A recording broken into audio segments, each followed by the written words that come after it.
Coming up on Genealogy Roadshow, our team proves that home is truly where the heart is. Yes, that's it. There's the house. Did the families of this couple know each other a century ago? Are you kidding me? Wow. And can we help solve a 100-year-old murder mystery? My great-uncle's tombstone reads, he was murdered and robbed. These stories and more on Genealogy Roadshow.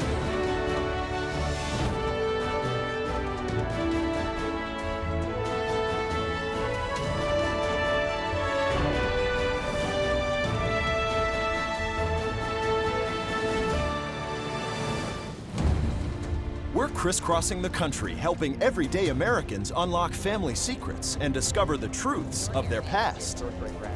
Helping uncover these fascinating stories is our expert team of genealogists. My name's Kenyatta Berry. My name is Joshua Taylor. My name is Mary Tedesco. Join us as we take everyday people on an emotional journey of self-discovery. Today, we're in the Big Easy, where variety is the spice of life. Every year, approximately 1 million people visit New Orleans for Mardi Gras celebrations. These Fat Tuesday festivities have been going on since 1857. Mardi Gras isn't the only draw here. New Orleans is a melting pot of people and cultures. It's no wonder tourists travel across the globe for flavors of food only found here. The ethnic diversity showcased in New Orleans' native cuisine is reflective of the city's rich history, which is exactly why today we've come to the historic Cabildo. Since 1795, this landmark has served as City Hall, a courthouse, and a prison. Currently a museum, these walls have kept Louisiana history and artifacts for centuries. And today, more history will unfold. Hundreds have gathered here in the hope that light will be shed on their family mysteries. I'm here to find out a little bit more about my father's side of the family. I know that on one part of my family, I have a member who fought for the Civil War on the Confederacy. I don't know anything about my father's side, and that's one of the things I want to do is see where I can start to try to figure that out on my own.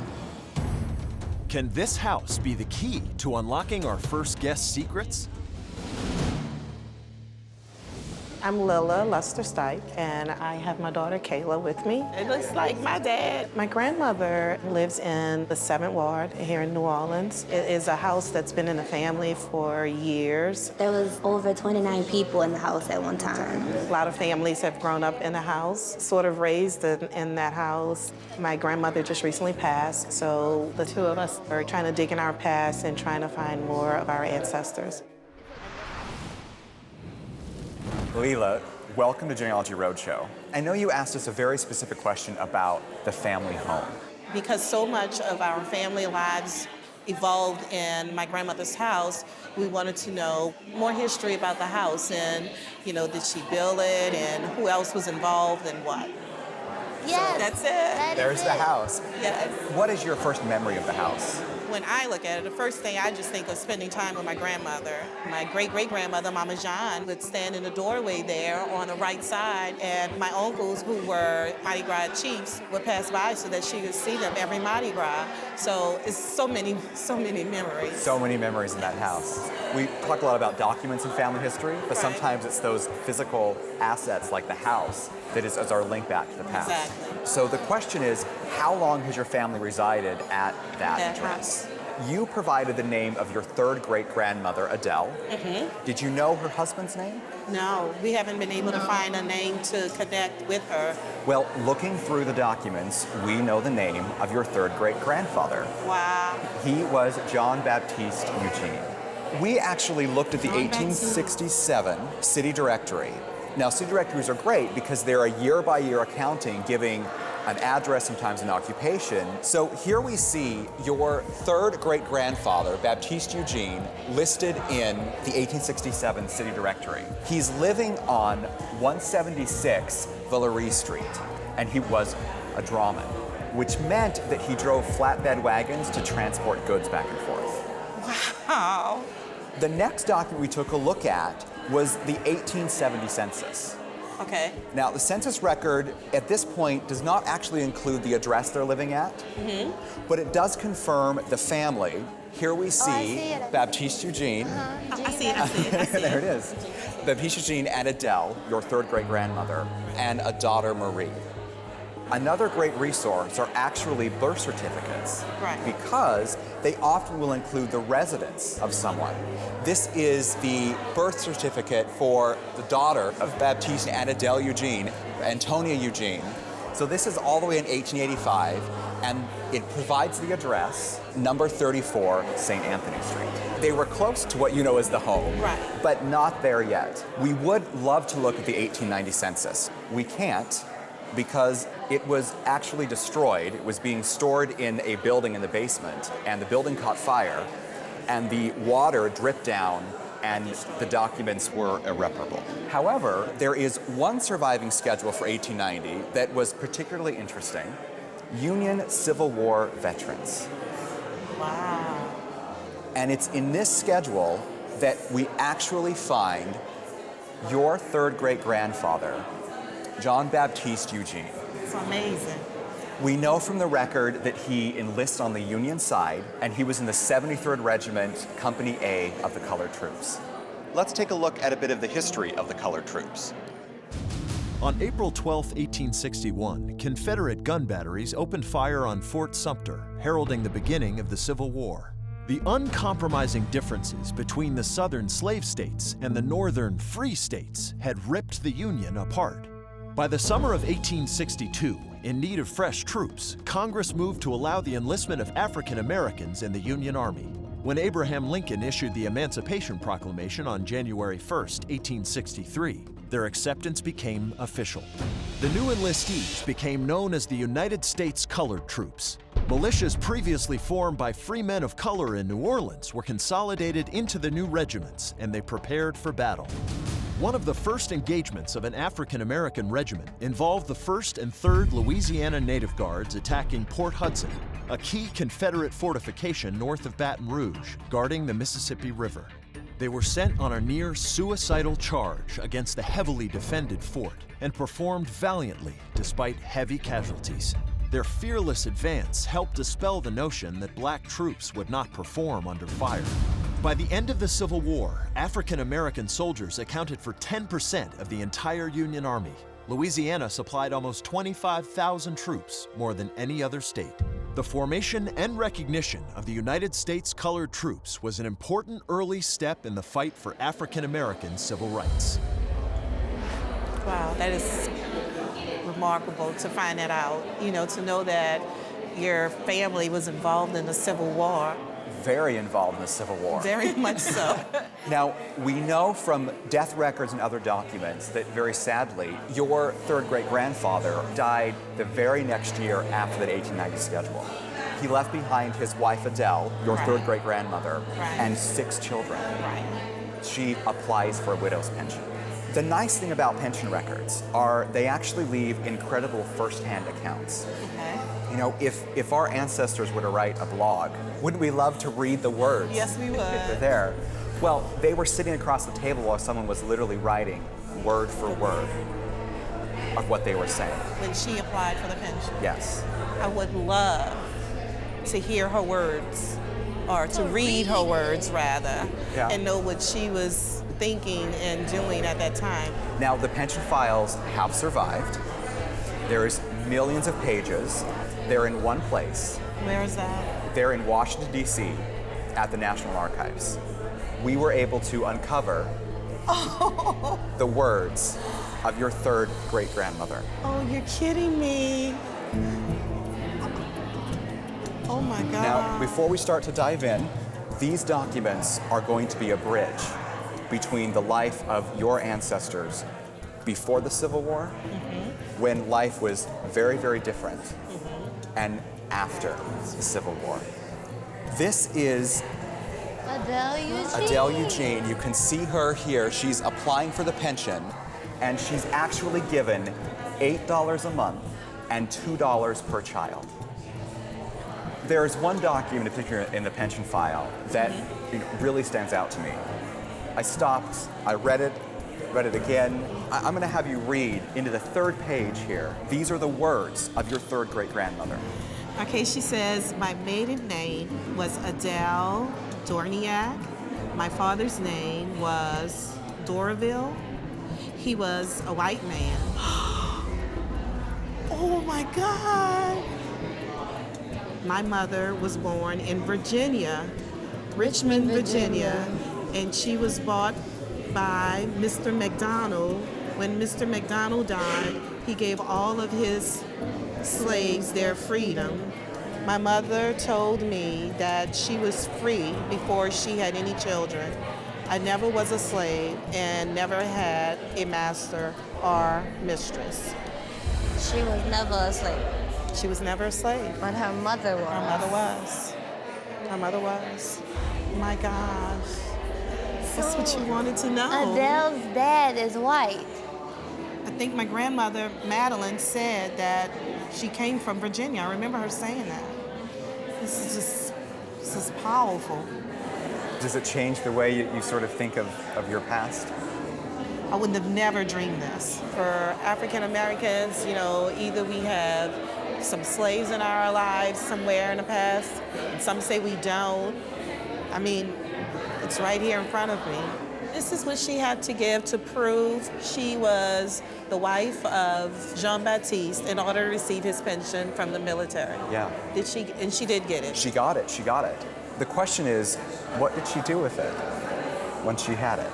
Let's look at Adele. Oh, Josh. What did she do?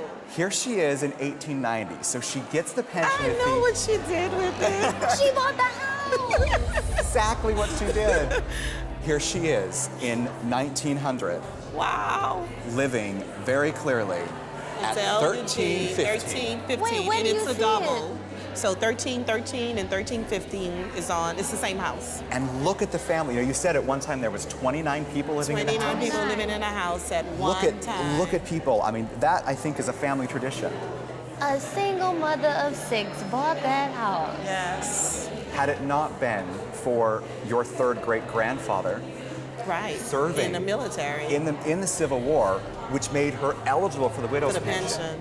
you might not have that house in your family today. Wow.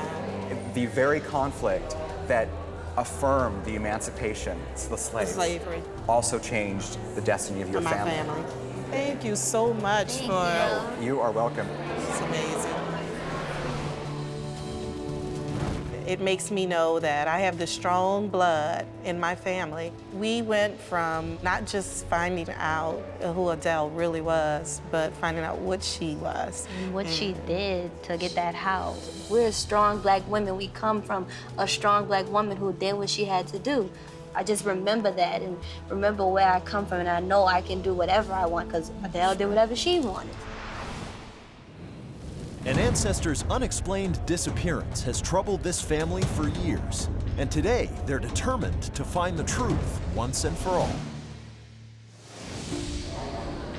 I'm Graham J. McDougall, and I have a great-great-grandfather who was a senator here. And when he finished his tour in the Senate, he told his family he was going to hunt for gold, went to Alaska, and he was never to be heard from again. The last word from him was a photograph that he sent his family from Seattle, and I'm sure it just devastated the family. Why would this man disappear? What would he have been up to out there? So, Graham, I see you brought some people with you. This is my cousin Maureen Crail, my cousin Cheryl Scripter, and her lovely sister Vanessa Wetzel. Well, thank you, family, for coming and joining us. Now, tell me, what question did you come to us with? We don't know much about what happened to Charles A. Montaldo, my mother's great-grandfather, who in his midlife went off to search for gold, but he was never to be seen again. And other than that, I don't know much about him. Well, let me tell you this. His life was certainly worthy of a motion picture, and Really? Let's take a look into Charles, Okay. shall we? On November 12th, 1860, 24-year-old Charles, your second great-grandfather, marries Estelle Marie Selassie. Here is a newspaper article from 1860 announcing their marriage. Now, later in 1861, the country was on the brink of the Civil War. Sure. Charles joins the Confederacy. He actually achieved the rank of second lieutenant. And then on March 8th, 1862, in the Battle of Pittsburgh, Tennessee. Charles, during that battle, actually does an about-face and leaves his company on the front line. Wow. We were actually able to find a very interesting record about what happens next. This is the court-martial document of Charles Montaldo. Wow. This document specifies that he was found guilty of fleeing the enemy and leaving his command. As you would expect, he was dismissed immediately. Sure. Now, Charles returns home after the Civil War, and tragically in 1864, his wife, Estelle Marie, passes away, leaving Charles with 3 very young children, Louise and Joseph, and then your great-grandmother, Rosa. Yeah. Eventually, Charles was able to pick up the pieces and move on with his life after the tragic death of his first wife. Now, by the 1870 U.S. Census, Charles is remarried. Oh. This is Charles with his second wife, Bridget. There's their younger daughter, Mary.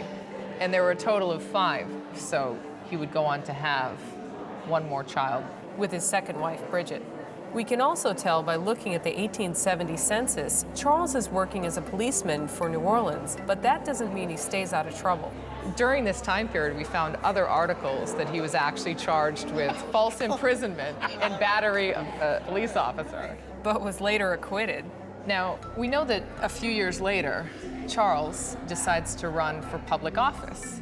Can you tell me what you know about that? That he was in the Senate in Louisiana for 1 term. Well, it seems your great-great-grandfather went above and beyond to secure his place in the Senate.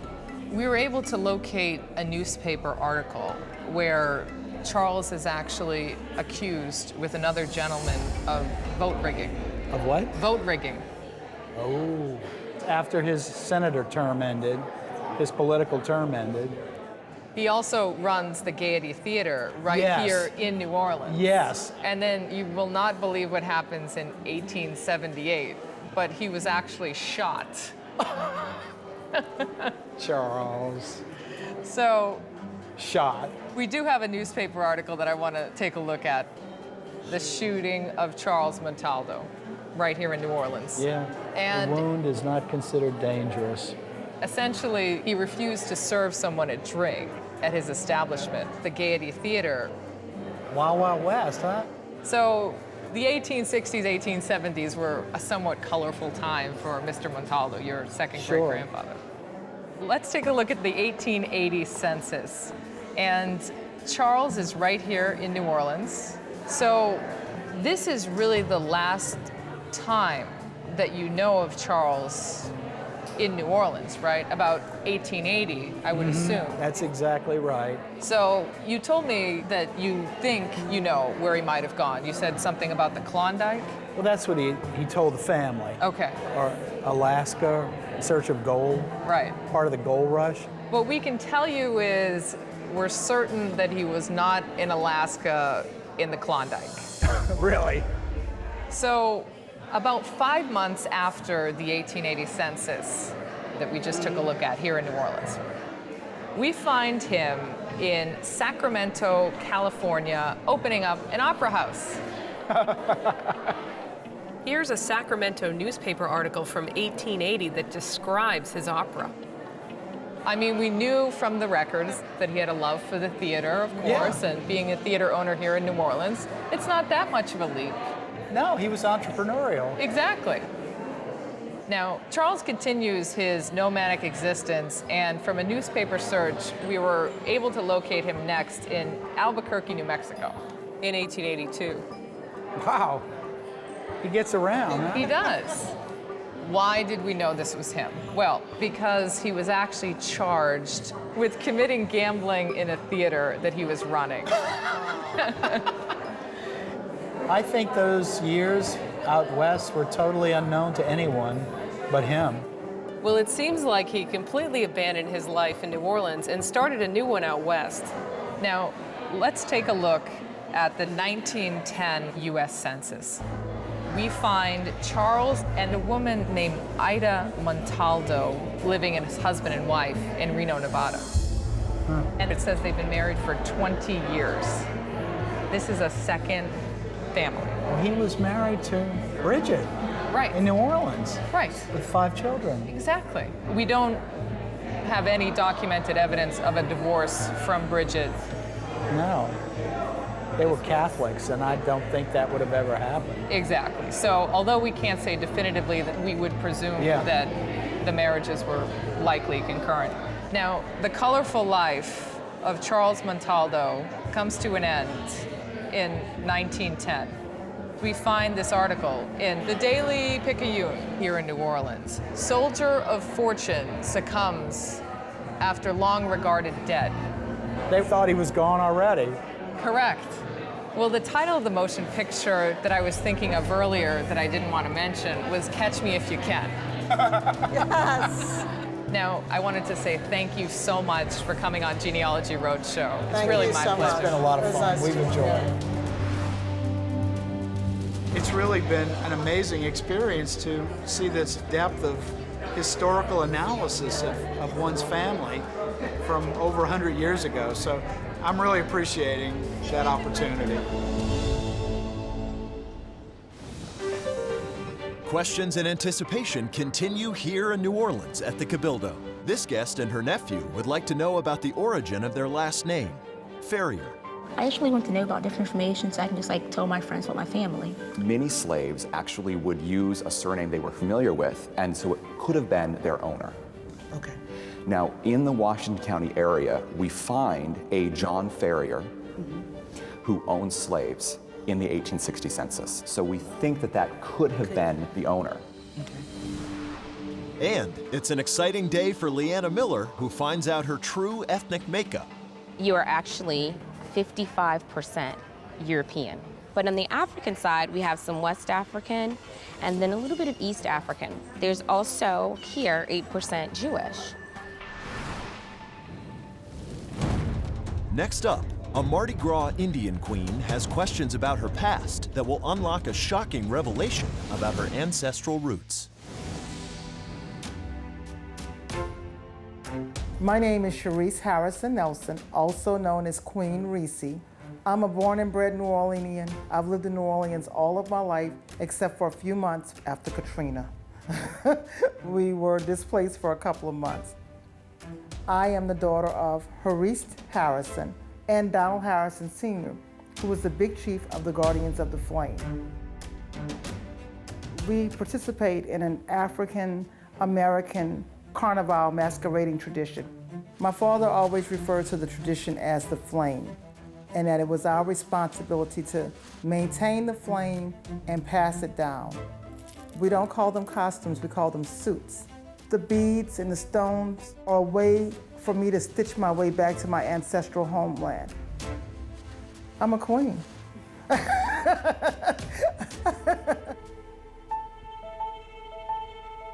As a family, we've looked into our history and we're only able to go back so many generations. So I really want to find out what happened prior to that. I want to know how we got to be in New Orleans. Were we, as people of African descent, part of the transatlantic human cargo to this country? Who were we? How we got to be who we are today? Those questions have been gnawing at us for a very long time. Hello, Sharice. Who do you have with you today? I have my wonderful mother, Hariste Johnson Harrison, my spectacular son, Brian Nelson, and my marvelous sister, Michelle Harrison. Well, nice to have you all here. Nice to meet you. Let's get right into your heritage and talk a little bit about what I found for you. Okay. So I wanted to bring up your family tree. And through census documents, we were able to find your grandmother, Maddie Pendleton, your great-grandmother, Victoria Briscoe, and we can see Sharice, your second great-grandfather, Madison Briscoe. So let's look at Madison. We go to the 1880 census, and we find Madison and his family. He listed his age 70, so that means he would have been born around 1810. Now Madison is living with his wife and children. And I took a look and went back even further. Now, looking for African Americans before 1870 is typically called a 1870 brick wall. And that is because former slaves were not enumerated on censuses prior to 1870. But in Louisiana, they have a slave database from 1719 to 1820 that we found very helpful in trying to figure out how your family got to New Orleans. I looked through that and I was able to locate an affidavit from 1820. And this is in Huntsville, Alabama. What you're looking at here is a record for Madison being sold as a young boy, taken away from his family. My 11-year-old child being sold. Yeah, it's more than you bargained for, but it is a complicated past and history. It is very complicated. It is very, very complicated. And extremely. Extremely. Now, if you look at the name, he was sold unto Francis E. Reeves. Now, the thing about Francis, he was a senator from Virginia, and he was a slave owner, but he was also a slave trader. So there was a time period between 1817 and 1820 where slaves were sold from Virginia and Maryland to Alabama and Louisiana. And so I want to show you another document that I have showing that Francis Reeves then takes Madison to New Orleans. So that's how your family first came to New Orleans. Francis then sells him to Eloise Trepanier. He's 11. He's sold with another young boy who's 11. And that's difficult, you know? You're right? Yeah. You okay? Yeah. Okay. It's part of our history. It's part of our history. It's a painful history. It is a painful history. It's a very difficult thing to understand, but it's part of our history, and it's something that if we want to know our history, we have to kind of get through. One other document we have is another bill of sale for Madison. And what this document says is that Eloise sold Madison less than 15 days later. My goodness. You think about an 11-year-old child without his parent and... I know, and this is in 1820. Talk about survivor and what's important to you guys and what it means to your family to be a survivor. Well, it's emotional for me, but at the same time, it's what I understand and know. It's a difficult subject. Well, the work is now. That was then. It was what it was. That's the history. We have to know and understand that. And it's all right. Yeah, it's a subject that generates an emotional reaction. But you can't mire yourself down in what happened. You can feel remorseful that this was what was taking place during that time, and how horrible it was. But it's part of who we are. Right, it's part of who we are. It makes us stronger. For every African American person today whose ancestor was a slave, they are here because of them. After meeting you today, after hearing this, I have more work to do because I didn't know this story. Thank you. You are very, very welcome. Thank you. One of our ancestors was sold as an 11-year-old. What broke my heart the most was wondering who loved him, who loved Madison. I don't refer to my ancestors as slaves. He was a human being who was enslaved by some people who were not very humane. We're going to honor Madison in the future. We know his name. I'm going to wear him on my suit. I'm going to tell his story to the world. He mattered. He's one of my ancestors. It's not what I wanted to find out, but it is our history. He is our family. New Orleans has some of the most unique cemeteries in the world, known to locals as cities of the dead. And if there's one thing a genealogist knows, it's that cemeteries can be the perfect place to begin hunting for the past.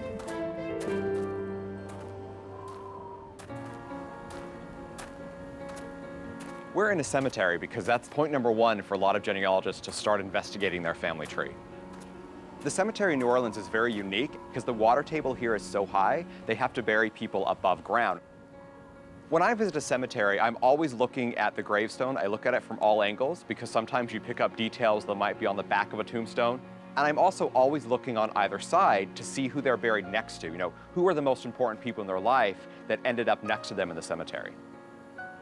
So this is a gold mine of a tombstone. Here I have a name, I have an occupation, I have where he was born in England, that he drowned in the Mississippi River, a date, his age, and a symbol that tells me that he was a Mason. So I have a lot of information I can follow up on.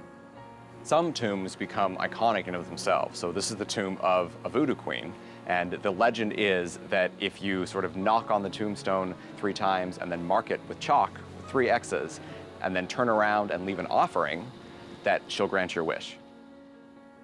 If you're not sure where your ancestor was buried, you can start in a couple of places. One would be to look at the death certificate to see if it actually lists which cemetery the burial was supposed to occur in.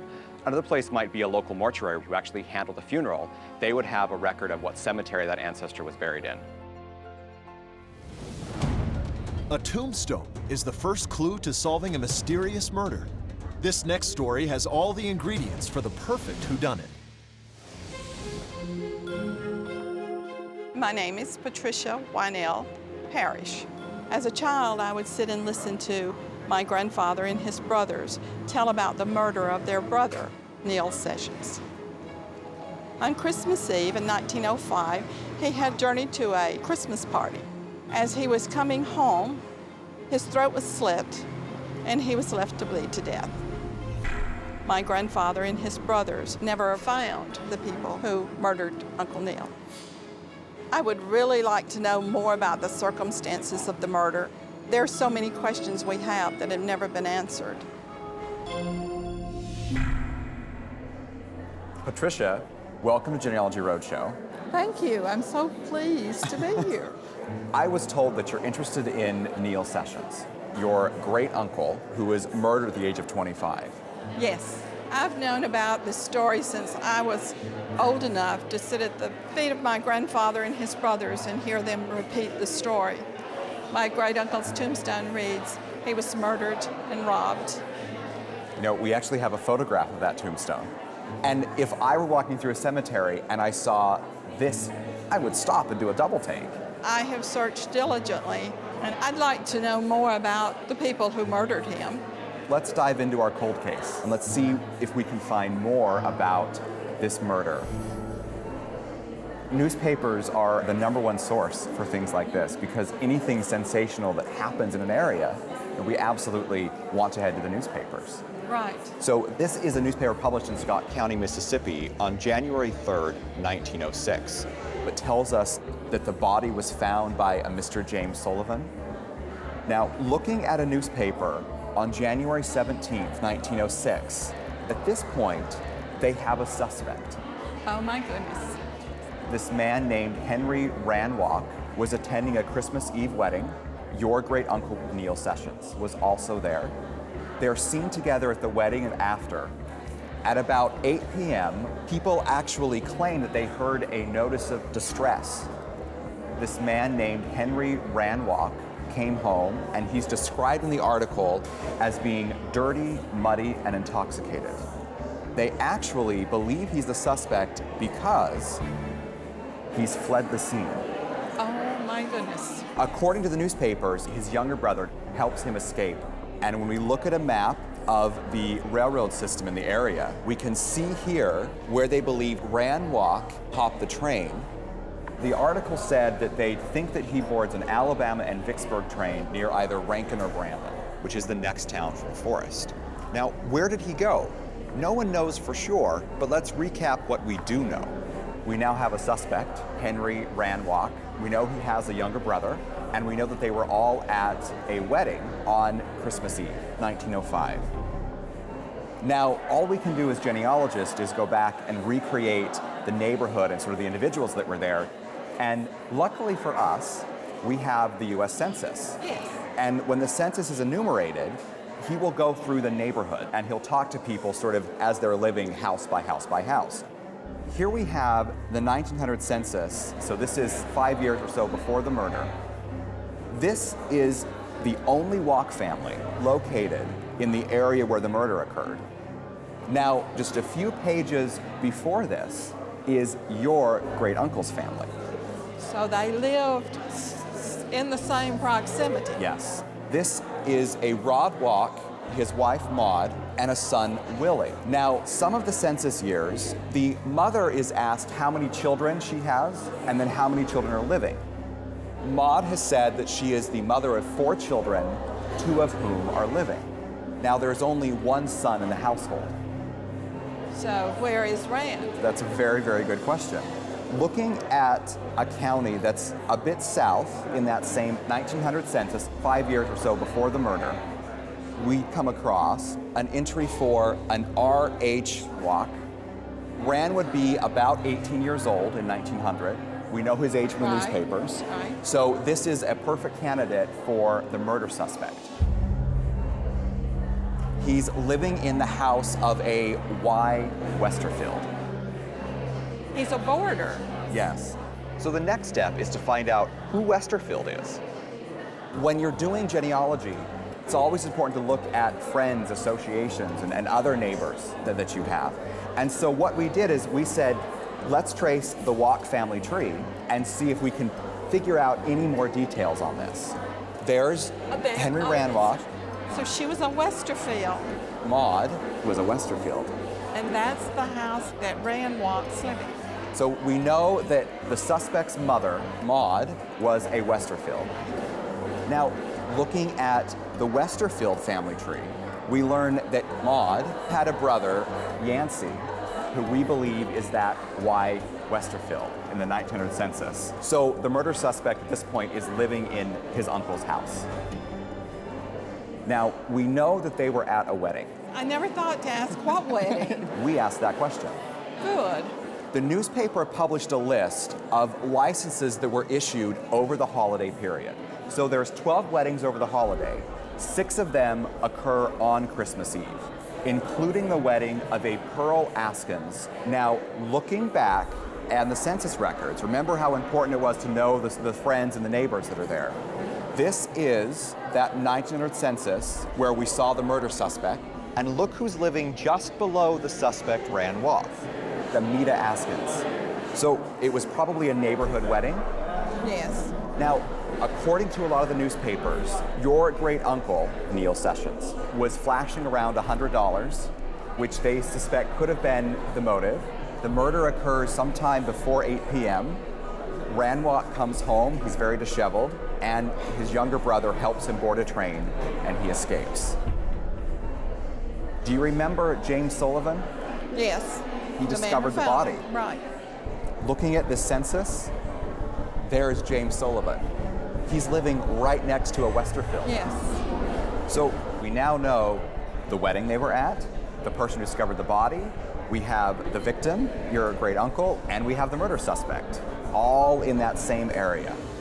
So all the characters of the play are in place. They're right there. Now, on February 28, 1906, we learned that the grand jury has indicted Rand Walk for the murder of Neil Sessions. Now, remember earlier, Rand Walk hopped the train, but no one knew where he went. But according to the article, he has escaped to Texas, they believe. They can't find him. And the one tantalizing clue and sort of the final piece of the puzzle that we have is the 1910 census of the Walk family. Here we see R.R. Walk and Maud, the murder suspect's parents, and there is that son, Willie. That's the younger brother who helped Rand escape. Looking over at the column, Maud now says, She has 4 children and only 1 surviving. 1 surviving. Now, so was that a story Maud just told to cover up, or was Rand dead by then? that's the mystery. Did she lie to the enumerator to Right. protect her son? Because she knew that he was an indicted criminal? And so that's where we leave the cold case. I know you came here today, wanting to solve this. I think we got pretty close. We did.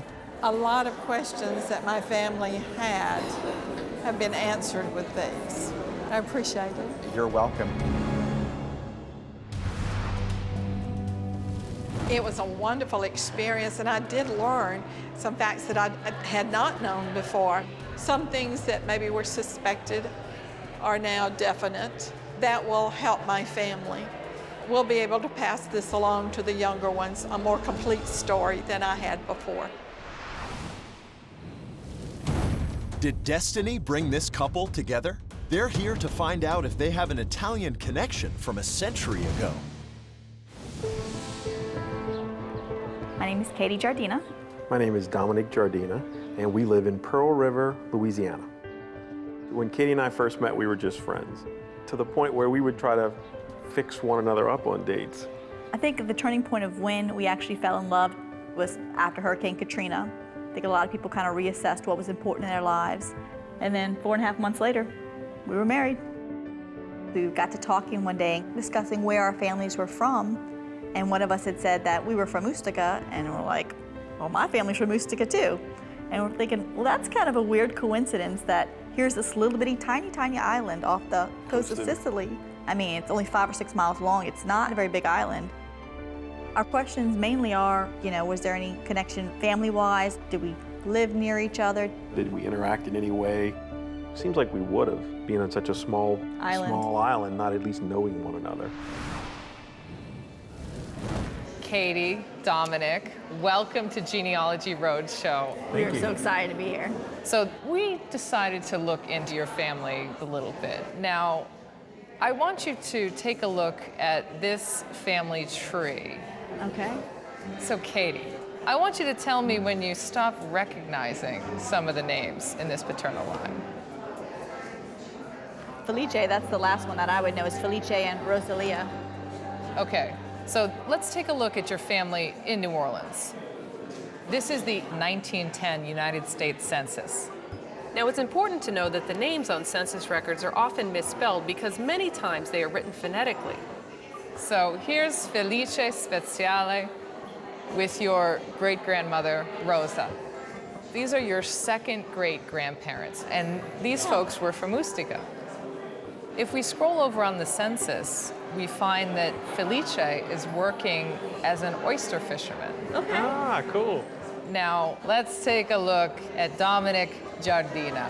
As you know, Dominic, you're not the first Dominic Giardina in America. We found at least three Dominic Giardinas. Nice. Now, we were able to trace your family back. We have Giuseppe Giardina and his wife, Maria Rosa Piccone, and it appears that Giuseppe was the immigrant. Dominic, your grandfather, was actually the first Giardina in your family line born in America, right here. So we continued to dig into both of your families here in America, and we found a very, very special document for the two of you. This is the kind of document that every genealogist dreams about presenting to a client. This is the 1883 Passenger Manifest, and the best thing about this document is we actually find members on both sides of your family coming to America together. Are you kidding me? Wow, that's ironic. So let's take a look. That is amazing. Here's Piccone Rosa. Oh, there we go. So okay. this is Dominic, your great-grandmother at age 8 coming to America. Ah, cool. Now, if you look at 7-year-old Giuseppe Speziale, Katie, this is actually the brother of your great-grandfather, because your great-grandfather Frank was born here in New Orleans. Right. This is him coming over, and then after that, your great-grandfather was born. Oh, that's cool. That is amazing. On the same ship. I'm thrilled to tell you, at minimum, they knew each other on the boat. On the boat. That is amazing. That is pretty cool. Very cool. Wow. The next thing that we actually did was we decided to look into whether there was a connection to your family back in Ustica. And let's just take a quick peek of Ustica. Isn't this absolutely beautiful? Yes. I don't think you could come from a prettier place collectively. So in Ustica, in about 1861, the population was only 2,300 people. Wow. Okay, yeah, that's not many. very big. And it was an island. We could presume that maybe they knew each other. So We decided to follow the two that were found on this passenger list. This, Dominic, is actually the birth record from Italy of your great-grandmother, Maria Rosa Piccone. The beautiful thing about Italian birth records is there are witnesses. I want to focus in on one witness in particular. His name was Michelangelo Caravella. He witnessed the birth of Maria Rosa Piccone. The next thing we looked at was the birth certificate from your family, Katie, of your great-great-grand-uncle, Giuseppe Speziale. Remember the little boy that appeared on the passenger list? We decided to see whether our friend, Michelangelo Caravella. Same witness? Same witness at both places. Exactly. Wow. And he actually witnessed various other births and marriages on both sides of your family. Wow. So we can speculate that this man, Michelangelo Caravella, knew both of your families. That's amazing. Sure. So they had to know each other. Exactly. Now, on some of these Italian records, we were able to extract addresses. Oh, wow. So I'm going to show you during this time period where they lived. This is a map from Ustica. And your families live less than 500 meters apart. That's only 5 football fields. Wow. They were right there. No kid. They were in the same community. They're basically neighbors. Yeah. They're neighbors. It's amazing that. Yeah, our families were that close. Right. I bet they would have been amazed to imagine that our families would have kept getting brought back together again. All the way around the world. Right, all the way in New Orleans. It's a match made in Ustica. Right. Yeah. Right. The two of you were obviously meant to be. No The kidding. moment they were living the in beginning. the same place in Ustica, to coming on the boat together, to arriving in the same port. It's amazing. It was meant to be. It was definitely meant to be. Our families were connected then, they're connected now. It's just like a love story that's just continued through time. Planning a trip to Ustica one day soon. Yes, hopefully one of our special anniversaries. We'll go back there and get to visit where we're from now. We know the exact location. A royal scandal may be the reason why this woman's family immigrated to America. My name is Lori Lynn Gremion, and this is my mom, Lee Riley. We have some questions about our family history. We think that there's a possibility that there's a Count von Baer in our family tree. So there's a possibility of our family having some royal blood, and there's some scandal there that Count von Baer left with a mistress and came to the Americas. I want to know which female did we come from? Did we come from the Countess, or did we come from the mistress? And that there could possibly still be a castle in either Austria or Germany that belongs to the family. Welcome, Lori, to Genealogy Roadshow. Thank you. So you have here with you today? This is a fraction of the large group, but most of the people here are my cousins, first and second. And I also have my daughter, Gracie, and my mom, Lee, with me today as well. Oh, great. So let's get to the Count von Baer story. Now, we actually worked with a researcher that was German to help uncover your story. And we looked around and we couldn't find a Count von Baer in Austria at all.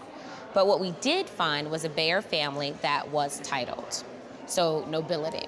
And it started with Dr. Franz Baer in the early 1800s in Austria. And he was a tax collector and an attorney. He married into a wealthy family known as the Power family. His wife was Carolyn Power, and I actually have a photo of him. When he married into that wealthy family, money came from steel and iron production. He was able to purchase a property in Austria called Wildsdorf. And this property actually was purchased in 1841. Wow. Now it had a main house, a farm building, winery, all of that good stuff. But he didn't enjoy the life for long. He died just 2 years later in 1843. Unfortunately, he left behind 2 sons, Johann and Carl. Now, Carl, he had a son named Edmund. We're gonna focus on Edmund because he's a little interesting character here. He wasn't exactly the most ambitious person of the family. I like to say the first generation makes it, the second generation builds it, and the third generation spends it. And Edmund was of the third generation. So he spent his time hunting on wealthy estates and kind of really just slacking around. During that time, he fell in love with a farmer's daughter that he met, okay? But unfortunately for him, he was already married to someone else. Oh, whoops. Married to a woman named Elizabeth. And so he could not necessarily just go off with this woman he fell in love with. But then Elizabeth dies. Oh. Later, we find Edmund actually in America with his girlfriend, Rosa Gisbert. Now, Rosa is actually your second great-grandmother. This is a census record from 1900. Okay, so this is Edmund and Rosa, and they have a son, William. It also lists that they were actually married for 9 years. And if you see for Rosa, it says she's the mother of 4 children with 3 living. Wow. And of course, they're immigrants, so they're trying to find opportunities in other places. And we know that they moved around a lot because we find them in Charleston, South Carolina in 1907. And the reason we know this is because they actually sent a postcard to their sons. Wow. Now, they had 2 children in Austria that they left behind. And I don't read the native language, so I'm just gonna show you the postcard. And they promised to send them or pay for their passage to America. But that did not happen, actually, because they did not have a lot of money. Right. Now, the next time we see your great-great-grandfather is in 1910. But unfortunately, Edmund is no longer with us. And this is his death certificate from New Orleans. Now, we know that after Edmund died, Rosa had a child. And that child was Frank Bear, who is your grandfather. Now, it's impossible for a woman to have a child born years later after her husband dies and to say that that is the father. Yes. So while your connection to the Bear family in Austria is through Rosa by marriage, Frank is definitely not Edmund's son. Now, his last name is a little confusing because he has the Bear surname, but we can't say for certain who Frank Bear's actual father is. Had you heard this story? This is news to you? It's news to me. It's news to you? Yes. This is even more information that we weren't even aware of. My mom will be the first person I share this information with. Okay. This was her dad, and then she still has a sister and a brother that are still alive too, so they're going to be interested in hearing the story as well. Okay. I am happy to help you guys put this piece of the puzzle together. And I want to thank you so much for being on Genealogy Roadshow today. Thank you. The royal blood is something that we found to be untrue because of the illegitimacy of our great-grandfather. There were surprises for us today. We weren't expecting this.